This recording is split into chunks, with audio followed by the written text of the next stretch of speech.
Paz, queridos, esse é o nosso terceiro vídeo acerca do assunto que estou compartilhando com vocês aqui, né? Estou falando aqui sobre valores, princípios, né, e valores da igreja saudável, não é? Quem aqui não quer fazer parte de uma igreja saudável, não é? Quem aqui não quer ser saudável? Todos querem, né? Por isso você está aqui acompanhando essas ministrações. Eu quero aqui nessa última ministração, nesse último vídeo, falar um pouco aqui sobre a célula, sobre esse grupo pequeno que a gente chama de célula e que eu compartilhei já dizendo que não é o grupo pequeno em si que vai determinar que a gente está vivendo o princípio, mas o que acontece dentro dele, o que ele nos proporciona fazer acontecer ou viver, não é? Então quero falar um pouquinho sobre isso, né? Você já deve ter ouvido falar sobre isso. A célula é a menor parte do corpo. A Bíblia diz que a igreja é o corpo de Cristo, então as células são as partes, a menor parte desse corpo, não é? Então uma coisa muito importante que a gente precisa assim entender é que a célula não é uma estratégia, não é um modelo de igreja. A célula é a igreja. Porque é dessa maneira que a igreja foi concebida lá no Novo Testamento. Jesus teve um grupo pequeno, ele começou com um grupo pequeno. E a igreja começou já desde o tempo já dos primeiros cristãos, dos apóstolos, ela sempre se organizava em grupos pequenos, porque a igreja não podia se reunir em grupos grandes. Então, essa foi a maneira como a igreja foi concebida, ou seja, não é possível ser igreja sem viver relacionamento. Igrejas convencionais, por exemplo, que não trabalham com grupos pequenos, na verdade não vivem relacionamento, que é a essência do evangelho. Então, por isso nós precisamos fazer um retorno, né? Nesses dias, por causa da liberdade que vivemos, nós temos que ser intencionais, nós temos que provocar isso. E, de fato, voltarmos para as casas como foi no começo. Então, a célula não é uma organização, ela é um organismo, e ela não é uma reunião. Ela é um movimento do Espírito Santo. Veja, ela tem uma organização, mas ela é um organismo, é muito mais do que uma organização.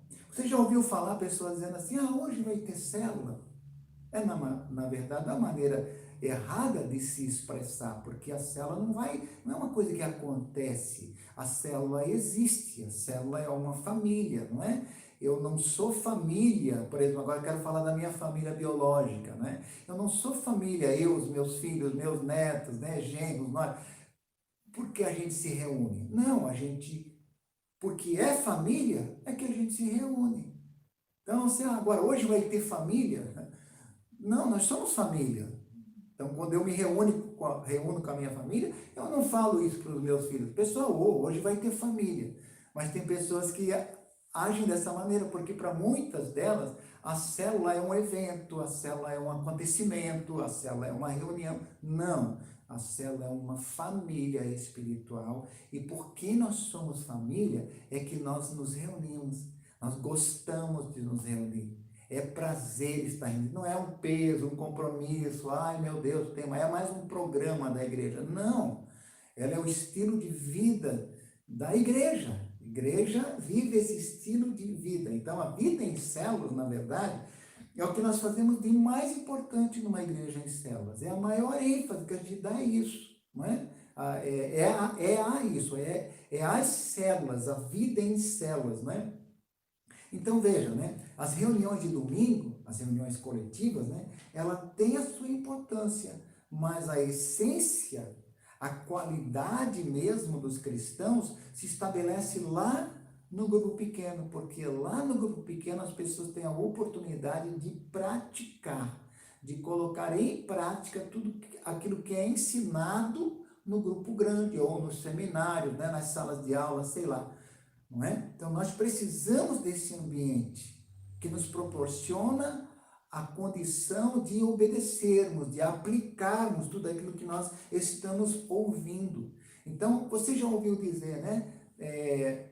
Muitas igrejas, né, são igrejas cheias de pessoas vazias, não é? Na verdade, nós precisamos dar ênfase, não que as igrejas ou os templos estejam cheios, ainda que seja uma consequência disso, mas o nosso foco é que as pessoas sejam cheias. É muito mais importante. Por exemplo, eu fico muito mais seguro não em ver um auditório cheio de gente, mas em saber que cada pessoa que está conectada com a nossa família espiritual esteja cheia de Deus. Isso é mais importante. Então, no grupo pequeno, isso é possível, né? Na célula, porque ali todo mundo está conectado, sendo acompanhado, sendo pastoreado, sendo cuidado, um está sabendo da vida do outro, no sentido de se preocupar com o outro, né? De orar um pelo outro, de suprir a necessidade um do outro e por aí vai, né? Então, uma coisa bem importante que a gente precisa entender, a célula existe para crescer e multiplicar, porque toda célula saudável tem esse propósito, crescer e multiplicar e renovar o corpo, não é? Então, a gente já viu isso, né, também, Jesus é a cabeça, né, desse corpo, você já ouviu falar isso exaustivamente, né? Então, o restante, tudo é corpo, ninguém pode tomar o lugar da cabeça, que é Jesus, não é? Abaixo da cabeça existem os dons e as funções, mas não não posição, não é? O líder não ocupa posição, ele ocupa função de responsabilidade, né? Marcos 10:44, Jesus disse que essa é a posição mais alta no reino de Deus, que é a posição de servo, né? E dentro desse aspecto, né, bem importante a gente entender isso, né? Célula, a vida em célula não é um peso, não é mais um compromisso, na verdade é a base de tudo, é o começo, é o ponto de partida, né? O fundamento de tudo, né? Embora seja necessário você ter a disciplina, né, de se comprometer com ela, com a célula, com o grupo pequeno, mas isso não é uma coisa que traz peso, é estilo de vida, a gente vive isso de forma prazerosa, agradável. Eu quero falar um pouquinho agora sobre essa liderança da célula, não é? Liderança desse grupo pequeno. Veja, não pode ser uma liderança vertical. Eu quero falar por quê. Existe um perigo muito grande nessa perspectiva de liderança vertical, né? Aquela hierárquica, de cima para baixo. Sabe o que acontece na liderança, muitas vezes? O líder é superestimado. O que é isso? Ele é o cara, o líder é o cara, é a pessoa, é o cara que sabe tudo, é aquele que tem resposta para tudo, é aquele que tem que dar conta de tudo, tem que ligar para todas as pessoas, é que tem que ir atrás de todos os visitantes, é o cara que tem que evangelizar, que tem que consolidar todo mundo. Isso é uma perspectiva super errada, porque o líder vai se cansar e muitos se frustram e desistem por causa disso. Lá em Êxodo capítulo 18, Jetro, né, o sogro de Moisés, falou isso para Moisés: Moisés, se você ficar fazendo as coisas tudo sozinho, você vai morrer, você e o seu povo. Sabe porque tem muitas igrejas que não conseguem deslanchar com as células? Sabe por quê? Porque colocam um peso muito grande sobre os ombros de um líder. Um líder não consegue cuidar sozinho de todo mundo, nem mesmo de 10 pessoas. Não, porque ele tem o trabalho dele, tem a casa dele, tem família, tem um monte de coisa, ainda cuidar mais de 10, por exemplo, não consegue. Por isso, a função do líder é outra, já vou falar sobre isso, né? Então, o que acontece, né, quando essa perspectiva, né, quando a igreja vive essa liderança vertical? Ele é um ungidão, ele é aquele que sabe tudo, né? Um ungidão, assim, que tem toda a unção, né? Os outros não têm unção nenhuma, só ele, né? Aí a centralidade não está em Jesus, a centralidade está nele. Muitas vezes as pessoas criam um laço doentio com ele, sabe? Uma dependência do líder, não pode ser desse jeito. Quando o líder comete um erro, por exemplo, aí aquele discípulo fica decepcionado. Muitas vezes, olha quantas pessoas se desviaram da fé, porque o fulano, o meu líder, fez isso e aquilo e me ofendeu e tal. Por quê? Acha que o líder é tudo. Isso é errado, né? Os discípulos acabam dependendo de Jesus, do líder e não de Jesus. Eles não desenvolvem uma vida devocional, um relacionamento com Deus, que todas as respostas elas vão procurar no líder. Essa perspectiva não é bíblica. O líder é aquele que decide, é aquele que domina, ele cobra resultado. Então as pessoas não aprendem a fazer escolhas. Por quê? Porque é o líder que falou, então ele faz o que o líder manda. Não, nós temos que fazer nossas escolhas. Mas na liderança vertical é isso que acontece. Então ele tem que ter resposta para tudo. O líder acha que ele tem que ter resposta para tudo. E as pessoas acham que ele tem que mesmo ter resposta para tudo. Que ele é o cara. Mas não é desse jeito. Outra coisa, olha só, essa liderança vertical acaba criando, gerando pessoas, né, que são consumidoras. Cristãos, crentes consumidores e não reprodutores. Sabe, já ouviu falar o termo, o crente Drácula? Aquele que está no pescoço, né, do líder, do pastor, chupando o sangue dele. Não, eu quero profetizar em nome de Jesus que você não é assim, não é? Aquela pessoa que está só sugando, sugando. Mas por que isso acontece? Por causa dessa perspectiva de liderança vertical. Aí novos líderes não nascem, pessoas novas não são treinadas, todo mundo tem medo, tem receio, não é comigo, isso não é para mim e tal, porque é um ambiente que se cria, onde o líder é o cara, não é a perspectiva bíblica. Sabe o que acontece quando essa liderança vertical prevalece? Na reunião, o líder é um pregador, os outros apenas ouvem. Não, na célula não é assim. Todos ensinam todo mundo. O líder é o que menos fala. Eu sou líder de célula e eu tenho que me policiar muito, né? Porque a minha tendência é falar e logo, não, eu tenho que calar minha boca e deixar Jesus falar através de cada membro da célula. É uma coisa difícil, né? As reuniões acabam tendo o mesmo formato de um culto. Ou seja, só reproduz o que acontece lá no grupo grande, no grupo pequeno. Então não muda nada, na verdade. E não é essa a proposta da gente viver em célula, né? E o que acontece também? Não há relacionamento fora da reunião da célula. Não há relacionamento fora. As pessoas só se encontram na reunião, elas não vivem amizade, relacionamento, as pessoas acabam não se sentindo parte do corpo, né? E os membros pensam que é obrigação do líder cuidar dos novos convertidos e dele também. Esse é um erro muito grande. Sabe o que acontece quando as pessoas não são envolvidas? Quando elas não fazem parte desse corpo, quando elas não são instrumentos de Deus, né? Na mesma proporção de todos, né? Inclusive do líder, quando ele não vive essa interação no corpo, não faz nada, em outras palavras, vai sobrar tempo para ele murmurar, para reclamar, para criticar muitas vezes o líder e causar confusão. Então, o que acontece? O que nós temos que viver? Nós temos que viver a perspectiva de liderança e comunidade. É uma liderança onde o líder serve, ele é um serve, a liderança servidora. Como é que então? Olha só, é diferente, não é de cima para baixo. É uma liderança relacional, é uma liderança interativa, é uma liderança plural. Ele não é o cara. Veja bem. Então, o que acontece nessa liderança? A cabeça é Cristo. Eu, quando lidero minha célula, sempre digo, gente, o líder dessa célula é Jesus, tá?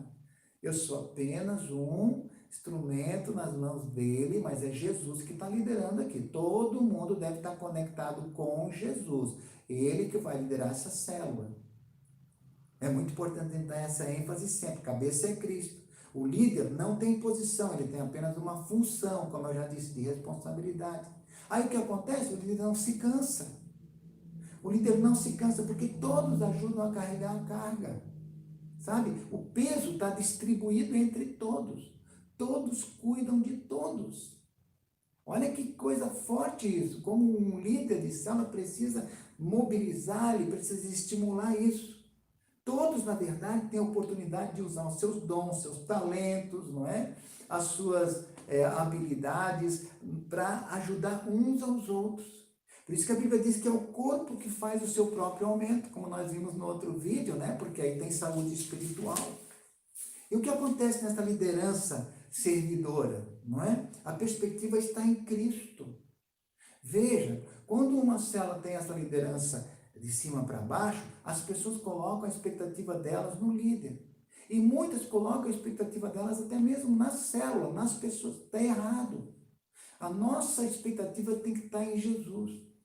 Então veja bem, né? Esse dedo da minha mão, ele está aqui por causa da mão. Se a mão não estivesse aqui, o dedo não estaria aqui.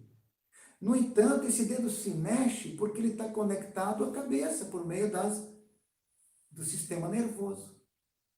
Então ele se mexe pelo comando da cabeça, mas ele não estaria aqui se não fosse a mão.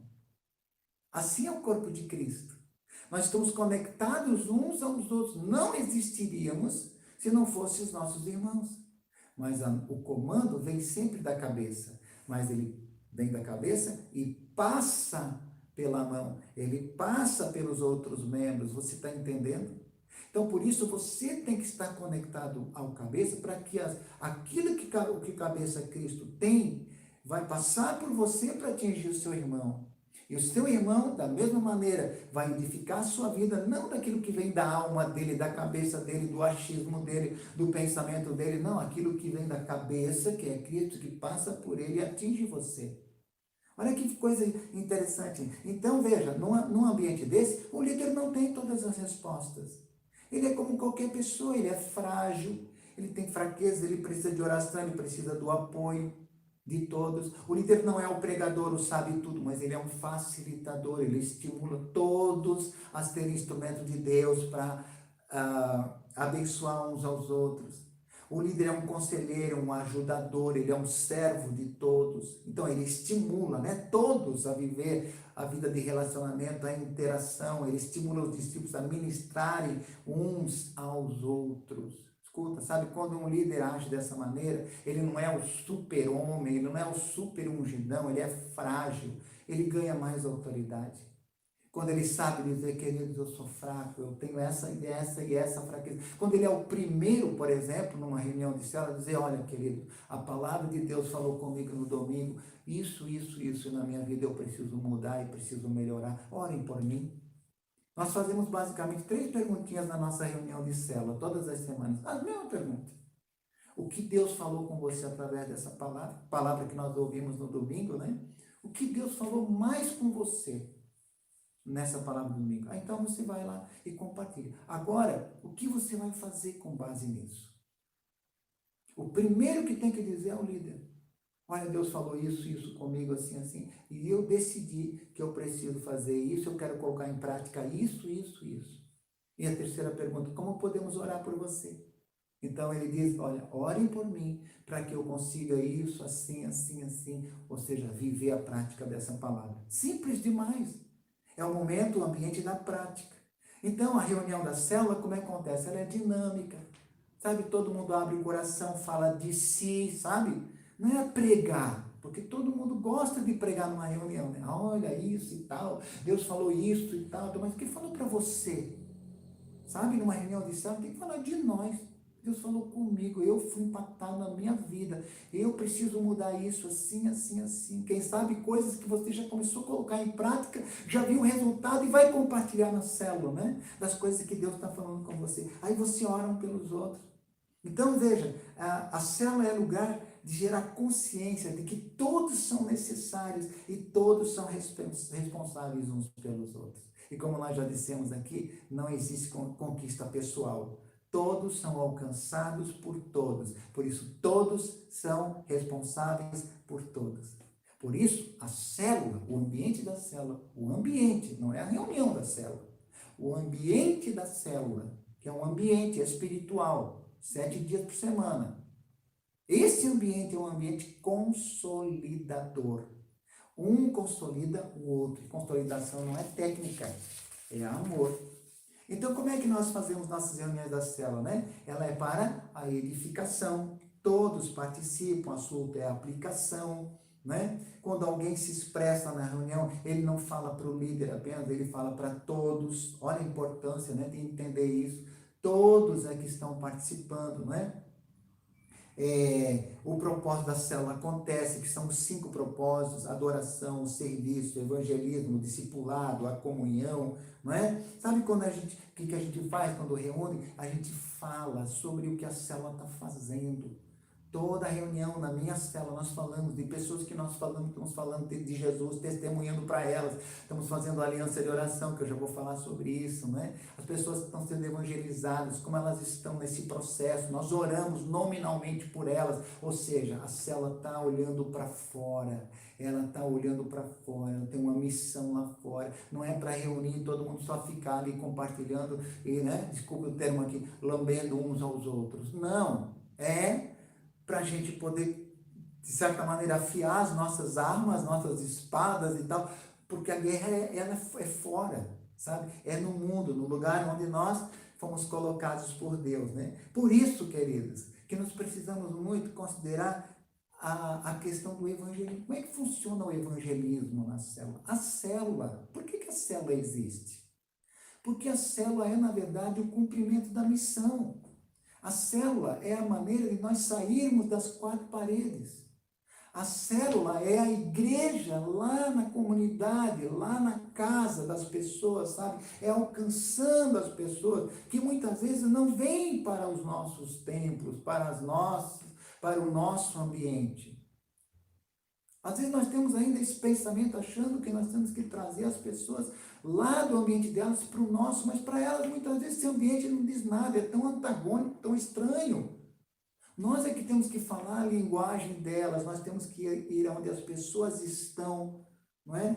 Jesus falou em Mateus 28, 19 e 20, né? Ide, ele não falou vinde, ele falou ide, vão até as pessoas. Né? Onde é que elas estão? É lá que vocês têm que ir. Já era assim que Jesus fazia. Então a célula é a igreja indo onde as pessoas estão. Ide por todo mundo, pregue o evangelho a todas as pessoas. Batizem essas pessoas e depois vocês vão ensinar essas pessoas a obedecer aquilo que eu mandei. Como vocês vão ensinar a obedecer? Obedecendo. Vocês vão dizer como que vocês fazem. E eles vão aprender com vocês. Então, como é que é isso? Né? O evangelismo é uma ação da célula. Evangelismo é uma ação da célula. É a célula indo onde as pessoas estão. Veja, por isso que na reunião da célula não tem um formato de culto, né? Onde se espera que as pessoas venham. Não. Nós vamos buscar as pessoas.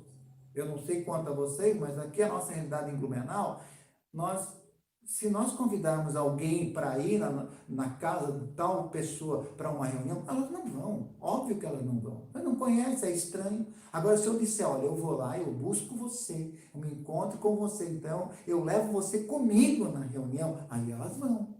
Por isso que Jesus disse que veio buscar e salvar. Nós temos que buscar a pessoa para salvar. Você está entendendo isso? Veja bem, né? Aí nós fazemos então com isso, por isso que nós temos aqui, eu não sei se conhece, mas é algo que nós criamos aqui, que nós chamamos de aliança de oração. O que é uma aliança de oração? Nós aqui nos organizamos dessa maneira para que todos os membros da igreja possam fazer o que Jesus mandou fazer. Porque tem muitas pessoas que dizem assim, mas eu quero evangelizar, mas eu não sei como é que evangeliza, eu não sei como é que faz. Eu tenho interesse, eu tenho a intenção, mas eu não sei fazer e eu não tenho ferramentas, então nós criamos aqui o que nós chamamos de aliança de oração. Como é que é uma aliança de oração? Vou dar um exemplo para você. Você está lá no seu trabalho e você conhece uma pessoa lá que está com um problema. Por exemplo, ela diz, minha mãe está doente, eu estou sofrendo muito com isso, assim, assim, assim.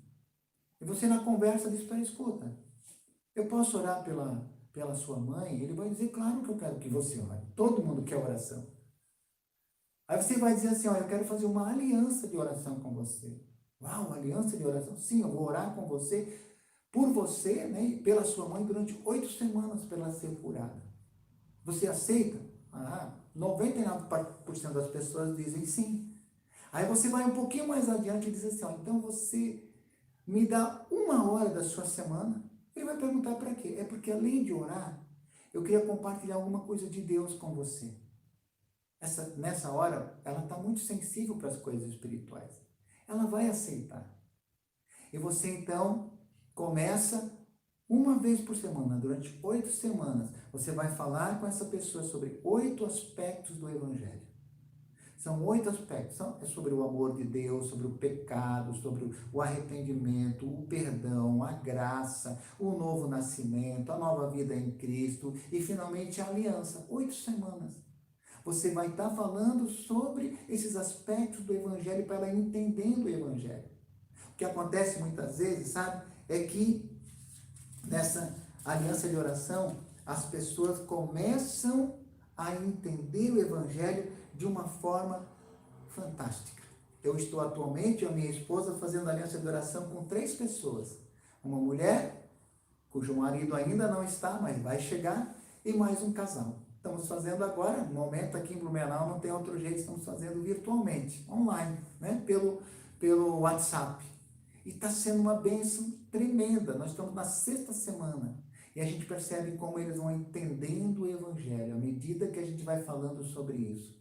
Estamos orando com eles, né? O casal já contraiu o coronavírus, mas graças a Deus estão curados, deu tudo certo. Mas nós estamos orando por eles todos os dias e envolvendo a célula em oração. A célula toda está orando por essas pessoas. Você vê que poder tremendo, como o céu se move em favor dessas pessoas. E elas estão entendendo o Evangelho. Queridos, essa aliança de oração é uma maneira, é uma ferramenta que nós usamos para evangelizar as pessoas, uma ferramenta apenas. Então nós temos aqui um livreto, tudo se você não conhece, a gente pode colocar à disposição de vocês. Qualquer pessoa pode usar esse material e pode evangelizar alguém, não é só o líder. Qualquer pessoa pode ler, pode estudar, pode se preparar e deixar Deus usar, semana após semana, falando sobre cada um desses assuntos e levando o entendimento do Evangelho. Então, Jesus mandou a gente ir em duplas, né? 2 a 2, de casa em casa. Mas essa aliança de oração não precisa ser na casa. Por exemplo, eu já ministrei aliança de oração para um jovem, almoçando com ele toda semana, um dia na semana almoçávamos juntos, ele baixou a Bíblia no celular e eu usava, porque a única coisa que a pessoa precisa ter é uma Bíblia. E eu ia fazendo as perguntas, ele lia o texto na Bíblia e a gente ia interagindo, ele ia entendendo a palavra. Você pode fazer em qualquer lugar, não precisa ser numa casa necessariamente, mas às vezes você vai numa casa. Estou aqui reconectando, né? Deu uma queda aqui, mas eu quero terminar essa palavra. Quando você entra numa casa, muitas vezes tem muito mais pessoas, vizinhos, outras pessoas que querem participar, por isso é importante de você entender que lá na casa é que tudo acontece. Então, o objetivo, aliás, as ministrações são feitas de preferência nas casas, mas não necessariamente, né? Não tem que ser sempre desse jeito, né? Essa casa pode se tornar futuramente uma célula. Então, ela não é, porque ela tem 8 semanas de duração, mas pessoas novas podem chegar, podem se converter e elas acabarão, né, fazendo parte da igreja, e essa casa pode se tornar uma célula futuramente, não necessariamente. Então você vê, é uma ação evangelística fora da reunião da célula, mas esse lugar onde acontece essa aliança de oração pode se tornar um lugar onde uma célula vai funcionar. Então o objetivo é levar as pessoas a um compromisso com Jesus e a um entendimento do Evangelho. Eu quero só terminar essa palavra aqui com vocês. Veja bem, a célula é a própria igreja, né? Para a gente aqui fazer um resumo, é a própria a igreja funcionando, é a igreja em funcionamento,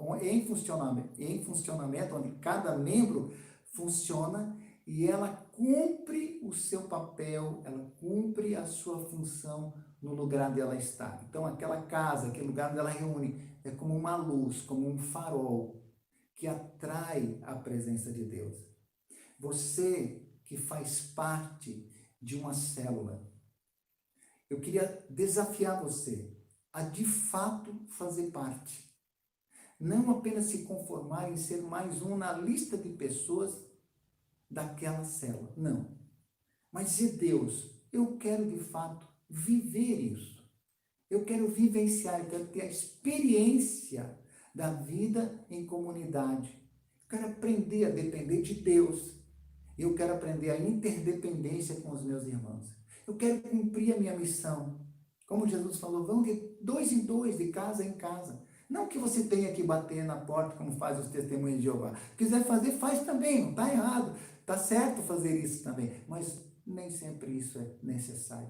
Porque você tem pessoas em necessidade ao seu redor, do seu lado. Tem pessoas angustiadas, pessoas entristecidas, deprimidas. Ofereça-se, diga para ela, eu quero fazer uma aliança de oração com você. Traga alguém da sua célula, sabe? Às vezes tem pessoas que têm dificuldade de fazer contato com novas pessoas, né? Mas ela pode ajudar outra pessoa que tem mais facilidade. Então, se você é uma pessoa meio travada, assim, em se lançar novos relacionamentos, você pode ajudar alguém que já está que já tem mais facilidade em fazer contato com pessoas novas. Então, de dois em dois, você vai aprendendo a pregar o Evangelho. Jesus nos mandou pregar o Evangelho. Não coloque desculpa dizendo assim, eu não consigo, não é o meu dom, eu não sei fazer. O seu pastor, com certeza, está te ensinando, vai te ensinar. No nosso caso aqui, a gente usa essa estratégia da aliança de oração, que é uma maneira como a gente colocou nas mãos das pessoas uma ferramenta, né? Agora ninguém tem desculpa, eu não sei. Sabe sim. Se não sabe, aprende, porque agora a gente tem um jeito que você pode usar para ser instrumento de Deus para alcançar outras pessoas. Então, que a sua célula seja fértil, seja frutífera, que você seja frutífero na célula onde você está. E em nome de Jesus, o Senhor use poderosamente a sua vida para uma grande revolução na cidade de Dracena. Eu profetizo que essa cidade será cheia da glória do Senhor e que muitas células vão crescer e vão se multiplicar e vão se espalhar por toda a cidade. Células dessas que eu falei aqui. Não aquelas células frias, aquelas células que são estéreis espiritualmente, não. Células, estou falando de células férteis, células saudáveis. Essas células cheias de Cristo, Cristo cabeça, cheias do Espírito Santo, vão se espalhar por todos os lugares e vão tomar a cidade para a honra e glória do nome do Senhor. Prazer muito grande, queridos. Obrigado mais uma vez pela confiança e por terem me convidado. Que Deus abençoe muito vocês e faça vocês prosperarem para a honra e glória do Senhor. Em nome de Jesus. Amém.